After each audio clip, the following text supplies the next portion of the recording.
Assalamualaikum warahmatullahi wabarakatuh. Perkenalkan, nama saya Leo Dewi Sufi Artunokoyo dari program studi psikologi, Fakultas Psikologi dan Ilmu Pendidikan. Saya di sini akan mempresentasikan hasil penelitian saya yang berjudul gambar kebutuhan afiliasi pada remaja ayah pengguna Twitter aktif di Surabaya. Pendampingannya, saat memasuki masa remaja akhir, individu kerap kali merasa lebih bahagia untuk menghabiskan waktu dengan bermain, berbincang-bincang dan hal lainnya dengan teman-temannya. Aktifnya berinteraksi dengan temannya tersebut membuat minat remaja terhadap relasi interpersonal meningkat. Manusia, khususnya remaja akhir, merupakan makhluk sosial yang memiliki kebutuhan untuk berinteraksi dan memiliki hubungan sosial dengan orang-orang lain atau sering disebut dengan kebutuhan afiliasi. Terdapat 3 kebutuhan manusia yang harus dipenuhi, salah satunya kebutuhan afiliasi atau kebutuhan manusia untuk dapat berhubungan baik dengan orang lain, yang sering terjadi ketika individu berada pada tahap perkembangan remaja. Terdapat tingkat-tingkat yang berbeda tergantung pada setiap kebutuhan individu tersebut dan tergantung pada kondisi saat itu. Akan tetapi, kebutuhan afiliasi tetap menjadi kebutuhan dasar manusia. Kebutuhan afiliasi juga merupakan kebutuhan yang nyata pada setiap manusia yang hidup, bukan dari tinggi, benda status, kedudukan jabatan yang dimilikinya maupun pekerjaannya saat ini. Kebutuhan afiliasi ini pada umumnya menggambarkan keinginan individu untuk berada dalam suasana yang bersahabat saat sedang berinteraksi dengan orang lain untuk menjalin sebuah relasi. Kebutuhan afiliasi sendiri dapat mempengaruhi tingkah laku remaja. Hal ini membuat remaja mampu menunjukkan energi dalam menyelesaikan tugas-tugas akademik, mengembangkan kemampuan yang dimilikinya, karena termotivasi untuk dapat memenuhi dan berusaha untuk meminimalisir kekurangan yang terdapat pada dirinya. Rumusan masalah dan tujuan penelitian. Rumusan masalah pada penelitian ini untuk mengetahui seperti apa kebutuhan afiliasi pada remaja akhir pengguna akhir aktif Twitter di Surabaya. Lalu tujuan penelitiannya untuk mengetahui gambaran kebutuhan afiliasi pada remaja akhir pengguna aktif Twitter di Surabaya. Lalu metode penelitian ini menggunakan metode kuantitatif deskriptif. Penelitian deskriptif kuanti merupakan metode penelitian yang bertujuan untuk menggambarkan fenomena-fenomena yang berlangsung saat ini maupun saat yang lampau. Kuantitatif deskriptif tidak mengadakan manipulasi atau perubahan variabel bebas, namun menggambarkan suatu kondisi apa adanya. Berdasarkan hasil sensus Kota Surabaya dari website Badan Pusat Statistik Indonesia tahun 2021 berjumlah 709.846 remaja tingkat akhir, maka penentu besar jumlah sampel dengan menggunakan penelitian Isaac dan Michael pada penelitian ini menggunakan tingkat kesalahan 5%. Maka jumlah sampel yang digunakan ini adalah 348 subjek. Dalam penelitian ini menggunakan teknik sampling simple random sampling. Simple random sampling merupakan pengambilan sampel dari populasi yang diambil secara acak tanpa mementingkan strata yang terdapat dalam populasi tersebut. Berdasarkan uji validitas item, maka dapat ditentukan item yang valid yaitu skala kebutuhan afiliasi mempunyai item yang tidak valid berjumlah 17 dan memiliki item yang valid berjumlah 23 dari keseluruhan 40 item. Berdasarkan uji reliabilitas skala kebutuhan afiliasi dari penelitian yang dilakukan oleh peneliti, dengan menggunakan 348 responden dapat diperoleh nilai koefisien yang sebesar 0,9104. Hasil dari penelitian ini, persentase aspek-aspek kebutuhan afiliasi yang pertama, aspek-aspek simulasi positif. Aspek simulasi positif memiliki nilai rata-rata sebesar 2,31 yang masuk dalam kategori cukup. Lalu aspek kedua, yaitu perbandingan sosial, memiliki nilai rata-rata sebesar 2,43 yang masuk dalam kategori cukup.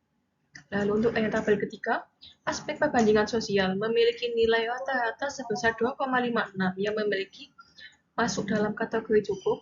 Lalu yang terakhir, aspek perhatian memiliki nilai rata-rata sebesar 2,38 yang masuk dalam kategori cukup. Lalu, dari keseluruhan aspek kebutuhan afiliasi, aspek yang menempati posisi paling tinggi adalah aspek perbandingan sosial yang memiliki nilai 2,56, disusul dengan aspek dukungan sosial dengan nilai 2,43.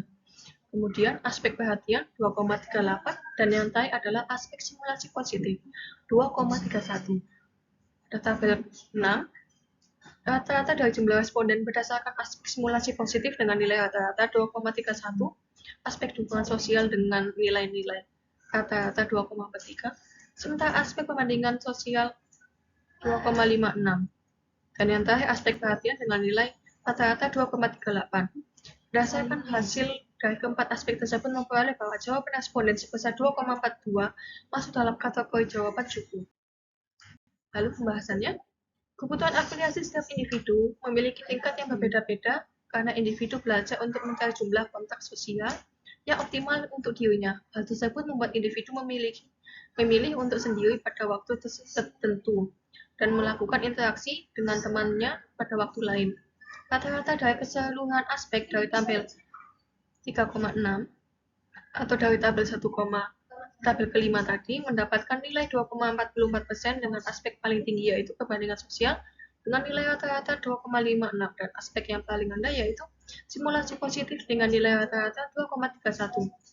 Rata-rata dari keseluruhan aspek dari tabel 5 terdapat nilai 2,44 dengan aspek yang paling tinggi yaitu perbandingan sosial dengan nilai rata-rata 2,56 dan aspek yang paling rendah yaitu simulasi positif dengan nilai rata-rata 2,31. Perbandingan sosial merupakan proses seorang individu untuk mendapatkan evaluasi diri dengan cara membandingkan diri dengan orang lain secara umum untuk mendapatkan penilaian terhadap dirinya. Remaja akhir kebanyakan menghabiskan waktu lebih banyak dengan orang terdekat atau sahabatnya dibandingkan dengan keluarganya. Sebagian remaja beranggapan bahwa memiliki sahabat itu membentuk sumber dukungan serta emosional. Pengembangan remaja akhir bisa terjadi karena faktor eksternal dan internal. Untuk faktor internal berupa dukungan sosial maupun motivasi yang didapatkan dari orang sekitar seperti orang tua, guru, dan teman. Sedangkan faktor eksternal berupa kebebasan dan kenyamanan psikologi. Kebutuhan afiliasi merupakan kecenderungan individu untuk dapat membentuk sebuah pertemanan dan bersosialisasi sehingga dapat menciptakan interaksi yang baik dengan orang lain secara dekat. Seorang remaja akhir yang memiliki kebutuhan afiliasi yang tinggi akan mampu untuk membentuk sebuah pertemanan dan bersosialisasi dengan mudah dan membuat pertemanan tersebut menjadi lebih dekat. Dengan demikian, dengan dirinya yang mampu membentuk sebuah pertemanan dengan mudah, dirinya akan mampu untuk membentuk sumber dukungan serta emosional pada dirinya. Lalu temuan penting penelitian, berdasarkan hasil penelitian rata-rata remaja akhir pengguna aktif Twitter di Surabaya dengan rentang usia 18-21 tahun masuk dalam kategori cukup. Hal tersebut dapat diketahui dengan rata-rata kebutuhan afiliasi yang dinilai berdasarkan 4 aspek tersebut menjadi 2,44, yang berarti remaja akhir pengguna aktif Twitter memiliki kebutuhan afiliasi yang cukup atau sedang. Dengan rata-rata nilai aspek paling tinggi 2,56 dengan adalah pembandingan sosial, lalu rata-rata nilai aspek yang paling rendah merupakan simulasi positif dengan nilai 2,31. Manfaat teoritis penelitian ini diharapkan bisa memberikan informasi pada pengembangan disiplin ilmu psikologi, terutama pada psikologi sosial. Lalu manfaat praktis, yang pertama, penelitian ini diharapkan menjadi bahan informasi bagi remaja untuk memperoleh gambaran afiliasi pada jejaring sosial, khususnya Twitter. Lalu yang kedua, penelitian diharapkan dapat menjadi salah satu masukan dan pembanding serta dapat menjadi kajian untuk mengembangkan penelitian lebih lanjut, terutama yang berhubungan dengan gambaran afiliasi. Untuk referensinya seperti ini. Dan sekian, terima kasih. Mohon maaf apabila saya ada salah kata. Assalamualaikum warahmatullahi wabarakatuh.